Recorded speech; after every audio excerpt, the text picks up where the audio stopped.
He stopped breathing when he saw the jet door sealed, his own plane, his own crew, and no one would look him in the eye. 7 years of silence can't prepare a man for this, for the weight in his chest when he realizes someone just rewrote the rules of his empire from the inside. His security chief stepped back. One word, "Sir, she's inside." She. The word landed like a bullet he couldn't dodge. Because there are ghosts you bury. And then there are ghosts who come back, not to haunt you, but to destroy you. Min-jae stood at the base of the jet stairs like a king denied entry to his own throne. 34 years old, cold-blooded, untouchable. And yet, his hand trembled against the steel railing. The tarmac stretched endlessly behind him. His convoy of black SUVs lined up like soldiers awaiting orders. His men stood rigid, eyes forward, refusing to meet his gaze. That alone told him everything. This wasn't a security breach. This was personal. Explain. His voice was ice, but his pulse betrayed him. His head of security, Dae-sung, cleared his throat. A man who'd taken bullets for Min-jae without flinching now looked like he wanted to disappear into the asphalt. "Sir, a passenger boarded 30 minutes ago. She presented documentation, legal clearance, and..." He hesitated. "Your signature." Min-jae's jaw locked. "My signature. Forged, we assume, but verified through channels we couldn't override." "Who?" Dae-sung's silence was an answer in itself. Min-jae turned toward the jet. The Gulfstream G650 gleamed under Seoul's gray afternoon sky, sleek and pristine. His name etched in discreet platinum lettering near the tail. Every inch of it built on blood, strategy, and a reputation that made grown men weep. And someone had just walked onto it like they owned it. "She refused to disembark," Dae-sung continued, his tone flat. "Said she'd only speak to you, directly." Min-jae's fingers curled into fists. He hadn't heard that pronoun, she, attached to his name in 7 years. 7 years since he'd allowed a woman close enough to breathe his air. 7 years since he'd made the kind of mistake that cost him more than money or power. The kind that cost him sleep. Her name. Dae-sung swallowed. "She didn't give one." "Then get her off my plane." "We tried, sir. She said if we touched her, she'd make a call. One call. And your entire European operation would be exposed before sunrise." The words hit like a freight train. Min-jae's mind raced. European operation. That was infrastructure he'd spent 5 years building. Partnerships with families in Italy, France, Greece. Deals that required absolute secrecy. One leak, one thread pulled, and the entire network would unravel. Only 3 people alive knew enough to make that threat real. 2 of them were dead. The third... His breath caught. "No. She's bluffing," Min-jae said, but his voice lacked conviction. Dae-sung's expression told him otherwise. Min-jae stared at the sealed jet door. From where he stood, he could see the tinted windows reflecting sunlight. Impenetrable. Mocking. Somewhere inside that plane was a woman who knew how to hurt him. And worse, she knew he'd come. How long has she been in there? 40 minutes. 40 minutes, 40 minutes of his own crew standing down. 40 minutes of her sitting in his space, breathing his air, holding his empire hostage with nothing but a phone and a voice he'd tried to forget. Did she say what she wants? "No, sir. Just that she's not leaving until you board." Min-jae's pulse hammered in his ears. He was a man who controlled territories across 3 continents. A man whose word could end lives, topple governments, reshape markets. He didn't get summoned, and yet, here he was, standing at the foot of his own jet like a beggar waiting for permission. He inhaled slowly, steadied himself, then started up the stairs. Each step felt heavier than the last. Dae-sung moved to follow, but Min-jae raised a hand. "Stay." "Sir, I said stay." The door mechanism hissed as it unlocked. The stairs folded inward. Min-jae stepped into the cabin and stopped. The interior was exactly as he'd left it. Cream leather seats, polished mahogany, soft ambient lighting. A space designed for control, luxury, and absolute privacy. But it didn't feel like his anymore. Because sitting in the center seat, the one he always occupied, was her. She didn't turn, didn't flinch, didn't acknowledge his entrance at all. Just sat there, facing forward, her silhouette framed by the window light. And Min-jae felt something crack inside his chest.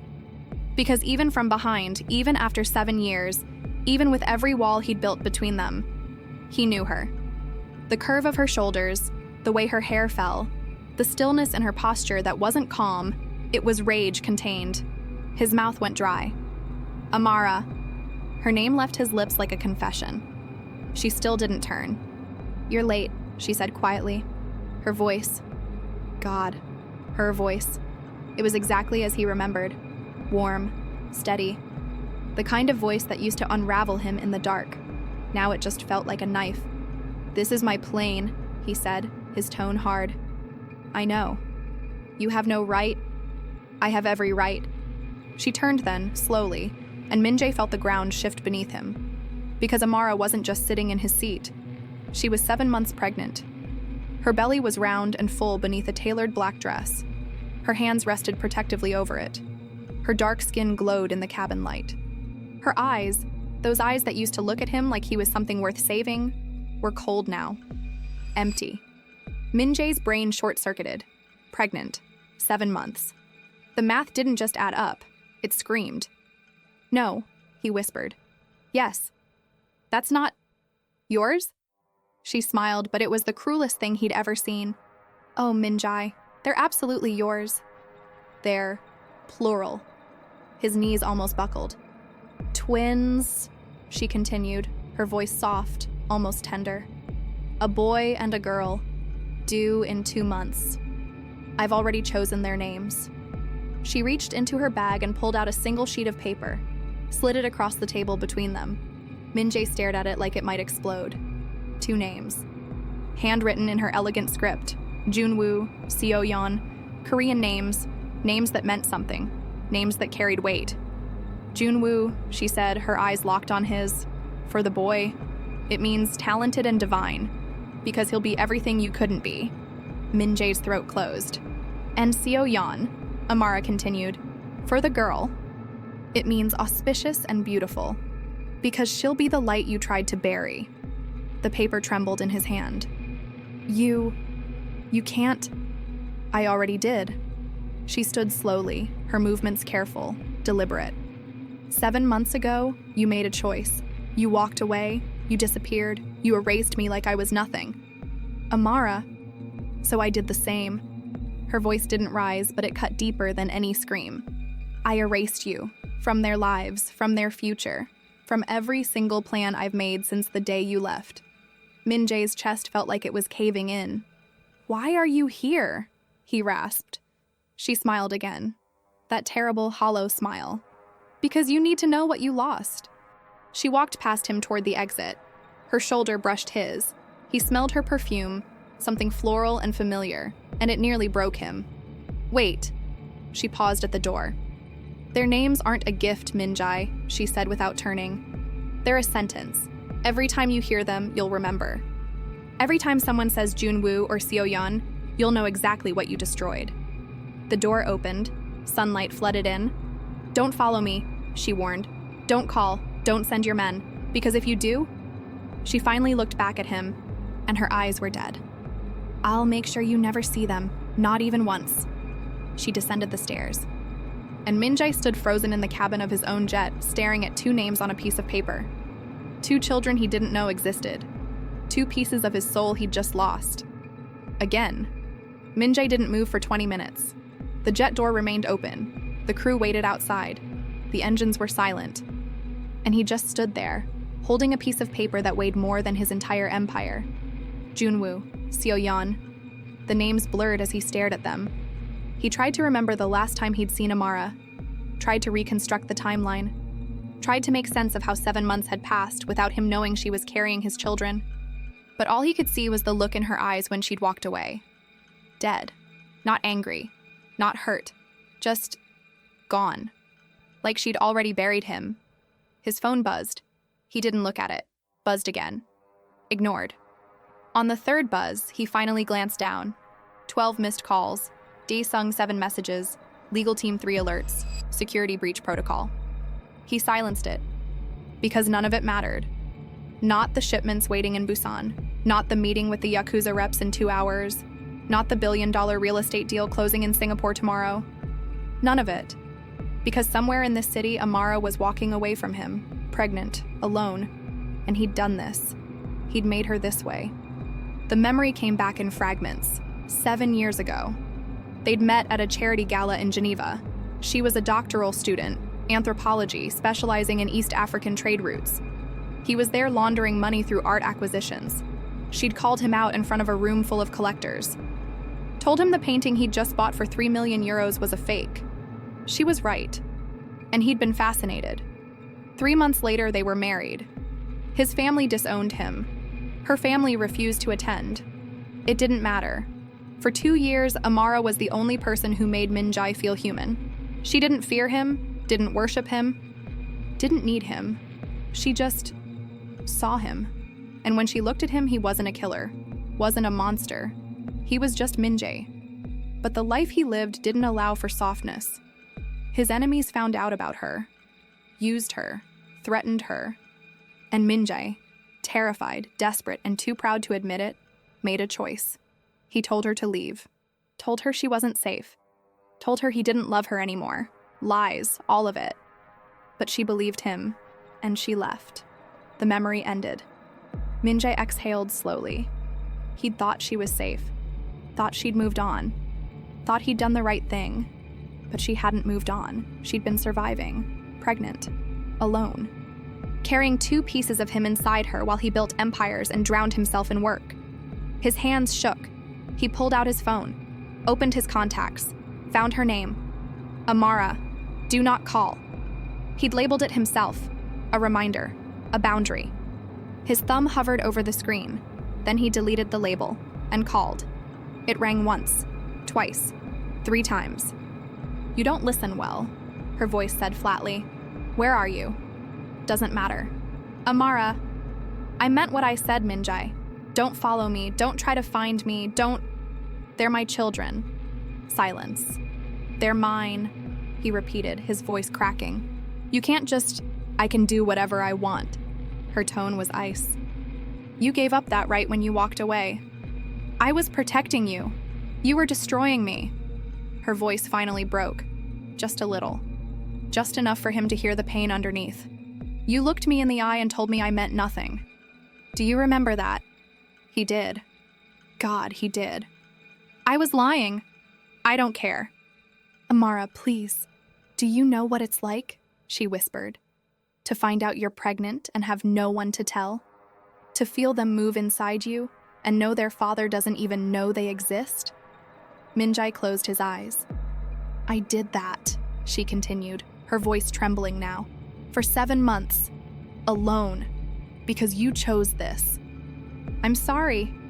Sorry doesn't change anything. Then what do you want? He demanded. Why did you come here? Why tell me now? Because I wanted you to feel it, she said simply. Just once.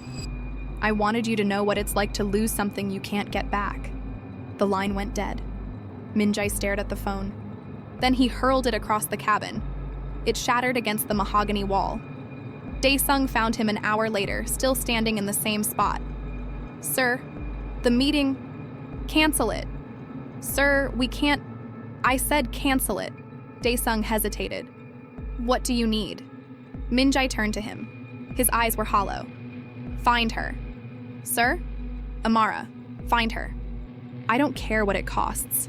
I don't care who you have to bribe or threaten or bury. Find her. Now. Daesung nodded once and disappeared. Minjai looked down at the paper still clutched in his hand. Junwoo, Seoyeon. Names that meant something. Names that carried weight. Names that were a sentence. And for the first time in 7 years, Minjai felt something he'd thought he'd killed long ago. Fear. Not of his enemies, not of death, but of becoming the kind of man his children would grow up hating. The kind of man Amara already saw when she looked at him. It took Daesung 6 hours to find her. 6 hours of Minjai pacing the tarmac like a caged animal. 6 hours of ignored calls, canceled meetings, and a growing realization that his entire empire could crumble and he wouldn't even notice. Because nothing mattered except those 2 names. Junwoo, Seoyeon. When his phone finally rang at 11 p.m., Min-jae answered before the first ring finished. Where? Samseong-dong, Dae-sung said carefully. A private medical clinic. High-end, discreet. She's been staying in one of their extended care suites for the past 3 weeks. Min-jae's blood went cold. Extended care? Why? What's wrong? The pregnancy is high risk, sir. Twins, complications. She's under 24-hour monitoring. The ground tilted beneath Min-jae's feet. High risk, complications. The words circled his brain like vultures. Send me the address. Sir, the clinic has strict visitor protocols. I don't care, send it, now. And the address appeared on his screen 30 seconds later. Min-jae was in his car before Dae-sung could say another word. The clinic was buried in one of Seoul's wealthiest districts, disguised as a luxury hotel. Marble lobby, soft lighting, receptionists who looked like they'd been hired from a modeling agency. Min-jae walked in wearing the same clothes he'd had on for 12 hours. Wrinkled suit, loosened tie, hair disheveled.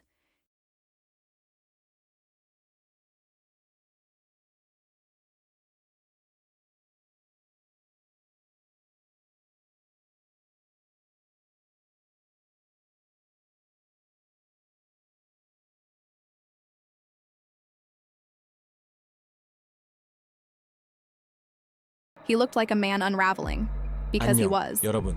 The Before receptionist you continue, smiled pleasantly. if this story touched Good evening, something sir. in you, Do you have you an should know I appointment? didn't tell everything yet. I'm here to see the Amara complete version Okafor. has 20 full audio smile episodes. faltered. No interruptions, sorry, no but ads. Just the visiting story, hours ended at- the emotions, Min-jae and the placed moments both I hands couldn't on the fit in marble here. counter and Scan the leaned. QR code His on your voice dropped screen, to something or quiet tap and the link lethal. in the pinned comment I'm going to see to her. continue listening You can right either now. tell me which room she's in, or I can tear this building apart floor by floor until I find her myself. The receptionist's face went pale. I'll need to check with... now. She picked up the phone with trembling hands. 2 minutes later, a nurse appeared. Middle-aged, efficient, unimpressed. Mr. Choi? Min-jae straightened. He hadn't given his name. Ms. Okafor said you'd come. The nurse's tone was neutral, but her eyes held judgment. She also said to tell you that if you cause any disruption, any stress, or any increase in her blood pressure, I will personally have you removed by security. Take me to her. The nurse studied him for a long moment, then nodded. 4th floor, suite 412. But I meant what I said. She's fragile right now. The pregnancy is, I know, high risk. Complications. Min-jae's jaw tightened. What kind of complications? The nurse hesitated. That's for her to discuss, not me. They rode the elevator in silence. When the doors opened, Min-jae followed the nurse down a hallway that smelled like lavender and expensive antiseptic. Soft piano music played from hidden speakers. Everything about this place screamed money, and Min-jae realized with a sick twist in his gut, Amara had paid for all of this herself. She hadn't asked him for anything, hadn't called, hadn't demanded support. She'd just handled it, alone. The nurse stopped outside suite 412, knocked gently. Ms. Okafor, you have a visitor. Send him in. The nurse opened the door, gave Min-jae one last warning look, and left. Min-jae stepped inside. The suite was more like a luxury apartment than a hospital room. King-sized bed, sitting area, floor-to-ceiling windows overlooking Seoul's glittering skyline, medical equipment tucked discreetly into corners. And there, sitting in a chair by the window, was Amara. She looked different than she had on the plane. Softer, vulnerable, exhausted. She wore a simple white nightgown. Her hair was pulled back. No makeup. Dark circles under her eyes. But she was still the most beautiful thing he'd ever seen. You found me, she said quietly, not looking at him. I knew you would. Min-jae closed the door behind him. Why didn't you tell me it was high risk? Because it's not your problem. They're my children. No. She finally looked at him, and her eyes were tired. So tired. They're my children. You're just the genetic donor. The words hit like a physical blow. Min-jae moved closer, slowly, like approaching a wounded animal. What kind of complications? Amara sighed, looked back out the window. Preeclampsia, she said flatly. Early onset.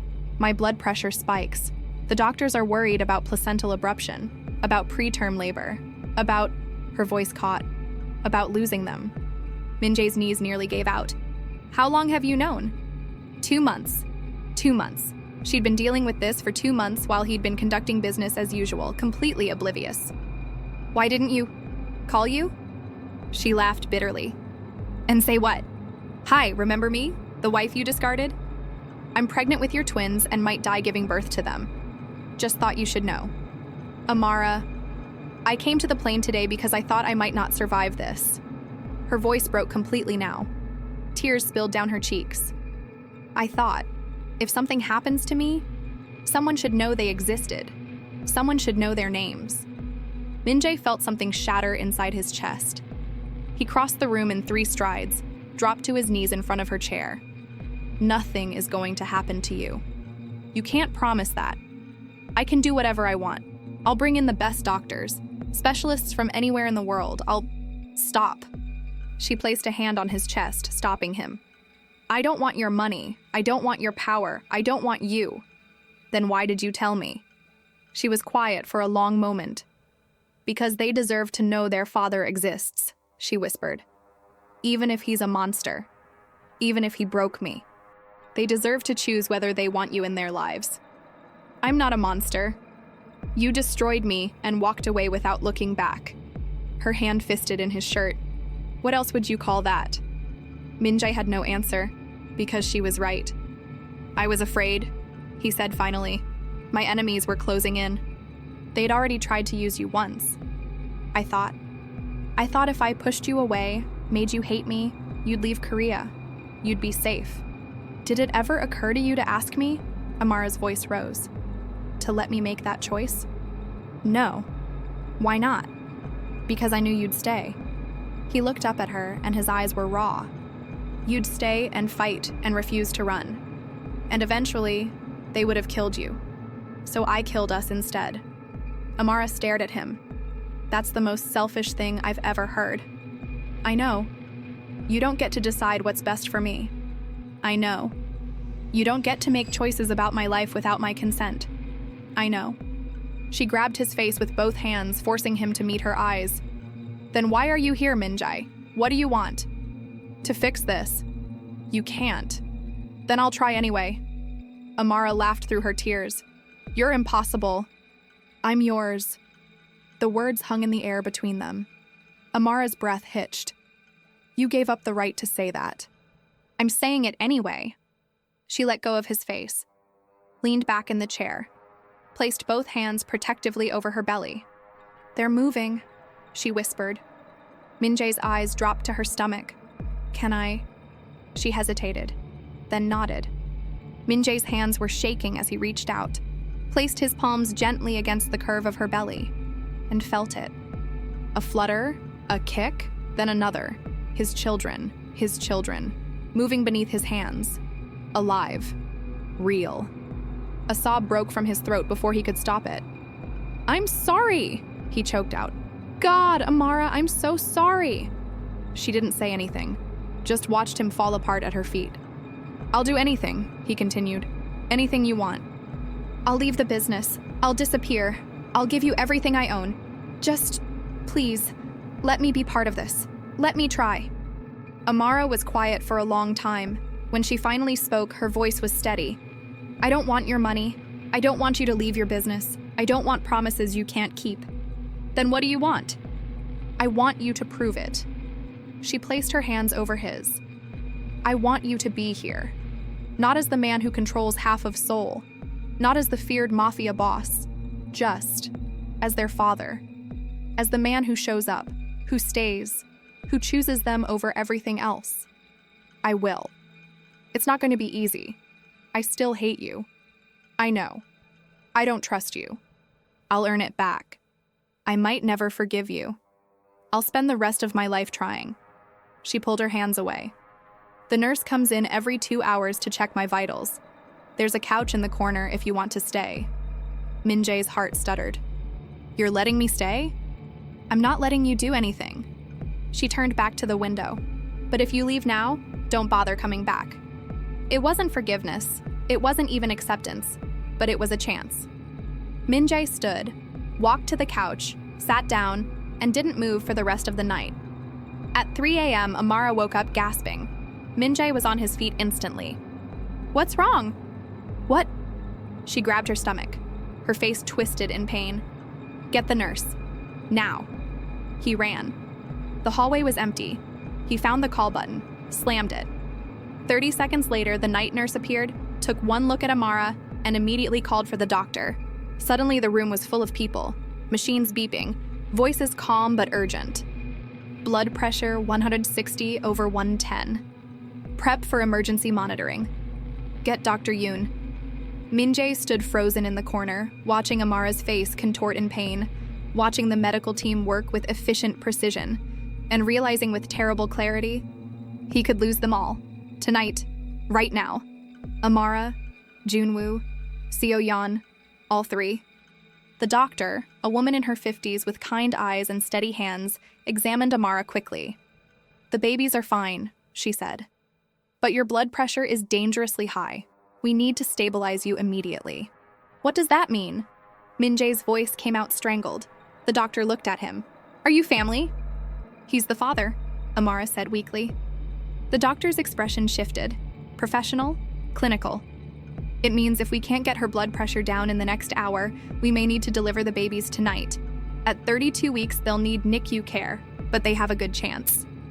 32 weeks, 2 months early. Min-jae felt the world spin. "Do whatever you need to do," he said. "Whatever it costs, whatever—" "Mr. Choi," the doctor's voice was firm. "This isn't about money. This is about Ms. Okafor's body. And right now, the best thing you can do is stay calm." He nodded numbly. The next hour passed in agonizing slow motion. They gave Amara medication, monitored her constantly. Adjusted IV drips. Min-jae sat in the corner, hands clasped, watching the numbers on the monitors.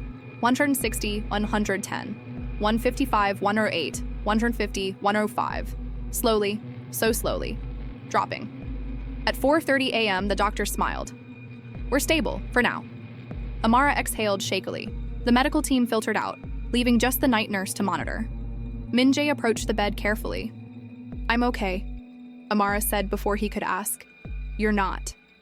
"I'm alive. They're alive. That's all that matters." Min-jae sank into the chair beside her bed, took her hand. She didn't pull away. "This is what it's been like," she whispered. "For 2 months. Every day wondering if this is the day I lose them. Every spike in blood pressure. Every cramp. Every moment of pain. You shouldn't have done this alone. I didn't have a choice. You do now." She looked at him, really looked at him. "Do I? I'm not leaving. Not tonight. Not tomorrow. Not ever." "You say that now? I mean it." Amara closed her eyes. "We'll see." She fell asleep, still holding his hand. Min-jae sat there in the dark, watching her breathe, watching the steady rise and fall of her belly where his children grew, and made a decision. A decision that broke every rule he'd ever followed. A decision that would cost him everything he'd built. But for the first time in 7 years, he didn't care. At sunrise, Dae-sung called. Min-jae answered in a whisper. "Sir, the Yakuza delegation is threatening to pull out. They said if you don't show by noon, let them pull out." Silence. "Sir?" "Cancel everything. All of it. Meetings, deals, operations. I don't care." "For how long?" Min-jae looked at Amara, still sleeping peacefully in the hospital bed. "Until my children are born. That could be weeks, months. Sir, the organization will survive without me, or it won't. Either way, I'm staying here." "Sir?" "That's an order, Dae-sung." He hung up and stayed. Over the next 2 weeks, Min-jae became a ghost to his empire. He slept on the couch in Suite 412, ate hospital cafeteria food, wore the same 3 outfits Dae-sung brought him. He was there for every doctor visit, every monitoring session, every moment Amara needed him. At first, she was suspicious, then confused, then something else. "Why are you really doing this?" she asked one afternoon, watching him read a Korean parenting book with comical concentration. "Because I want to know how to be a father." "You could hire someone to teach you that." "I don't want someone, I want to learn it myself." She was quiet for a moment. "You're different." "How?"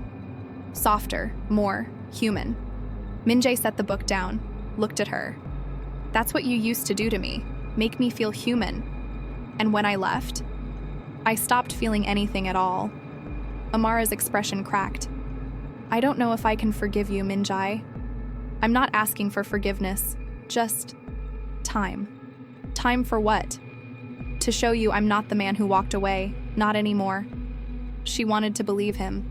He could see it in her eyes. But trust, real trust, didn't come back overnight.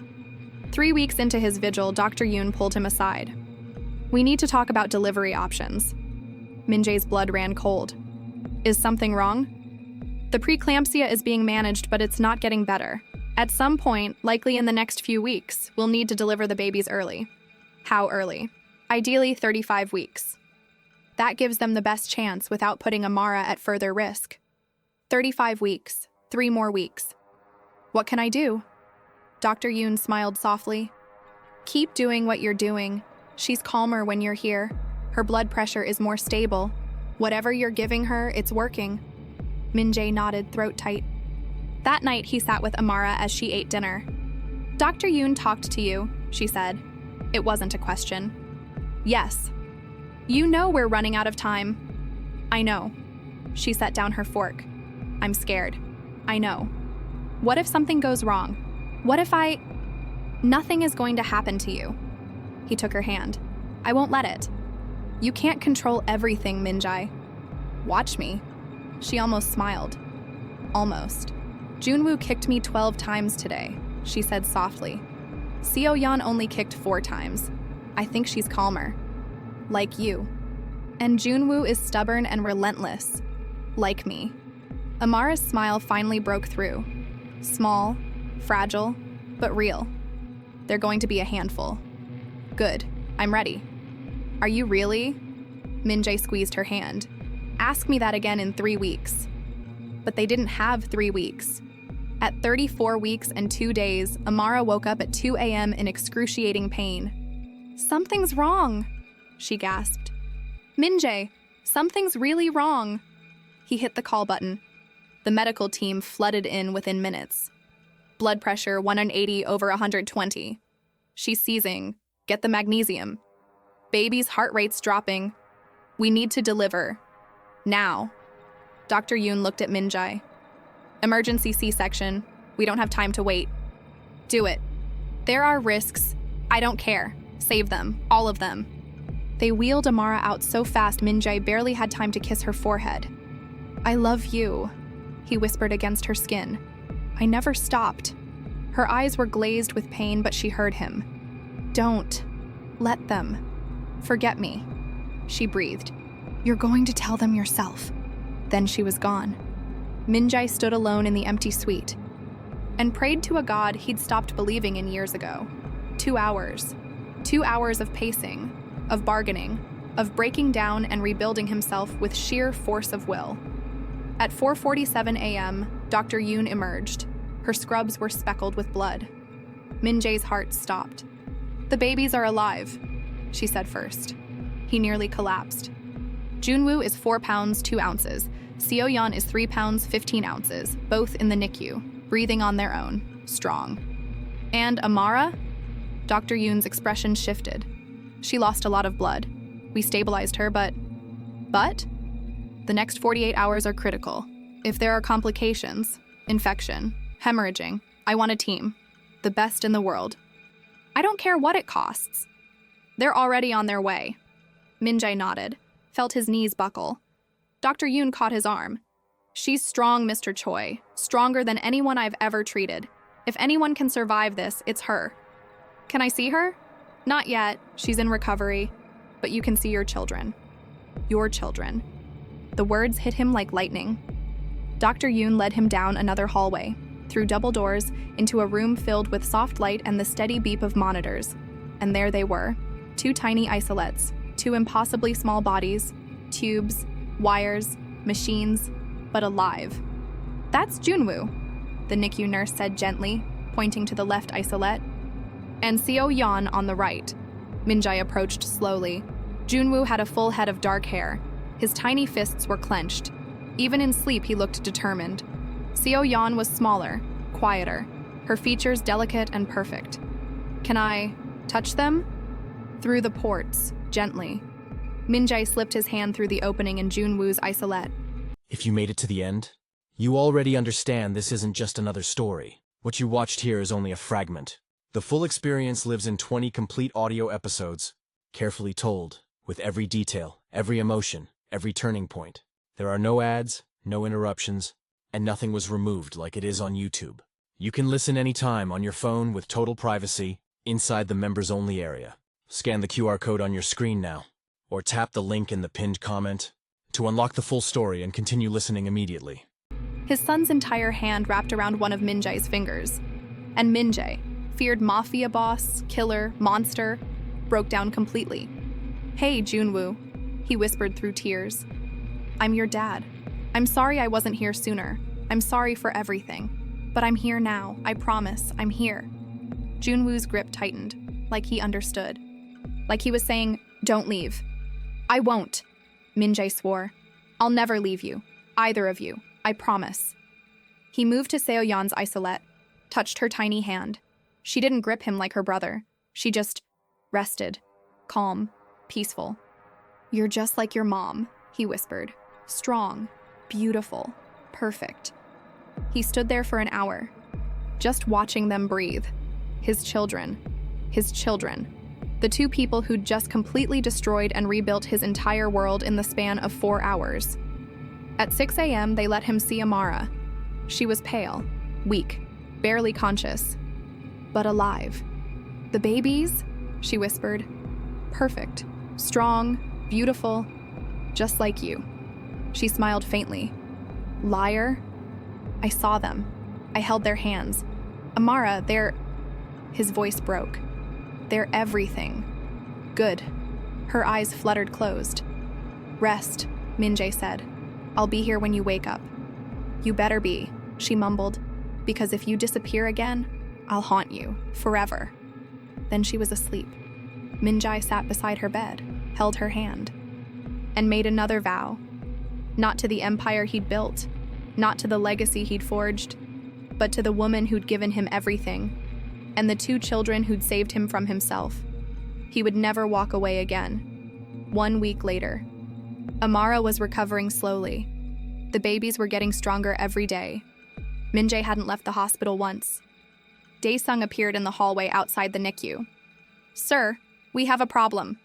Min-jae didn't look up from the window where he was watching Junwoo and Seo-yeon sleep. "Handle it."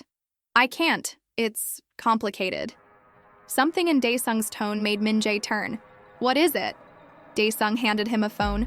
On the screen was a photo. Amara. Leaving the clinic 3 weeks ago, visibly pregnant.